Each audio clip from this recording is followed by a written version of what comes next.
Прежде чем приступить непосредственно к презентации самого сайта, я бы хотела буквально тезисно рассказать про сам фонд «Энергия созидания», потому что очень часто пишут на сайт Кайсына Кулиева о том, что за фонд, можно ли узнать про этот фонд.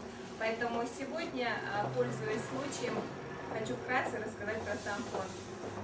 Относительно молодой фонд «Энергия созидания» с большими амбициями созидательного характера был создан с целью поддержки проектов, направленных на развитие молодых инициатив в области как культуры, образования, так и в области спорта. У вас может возникнуть вопрос, почему именно молодого поколения, почему именно поддержка молодых инициатив? Но с моей точки зрения это довольно-таки риторический вопрос, потому что огромный пласт проблем молодежи Северного Кавказа включает в себя, к сожалению, и вопросы культурно-нравственного характера, потому что мы все знаем активное влияние становления личности именно прозападного. И мы не имеем морального права допускать этого, поэтому все наши проекты, они даже больше культурного характера.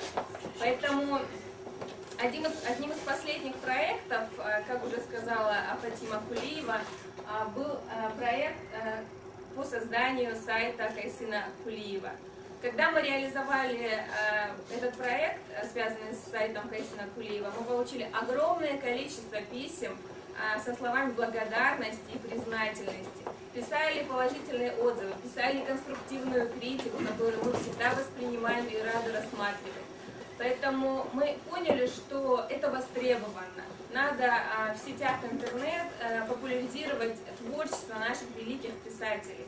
Поэтому, так как цель нашего фонда – это популяризировать именно творчество наших писателей, мы решили создать сайт Кизима Мичиева, потому что и на сайт Кайсына приходило много писем, как уже Фатима говорила, что Кайсын бы не простил то, что мы сначала создали сайт Кайсына, а потом Кизима Мичиева.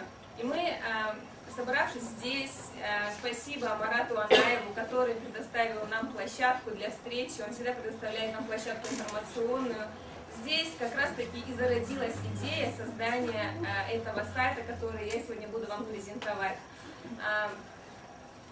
На сегодняшний день, честно говоря, официальная презентация сегодня, но мы решили запустить его на месяц раньше, чтобы посмотреть, какая же будет все-таки активность. И мы были потрясены тем, что уже сейчас очень много писем присылают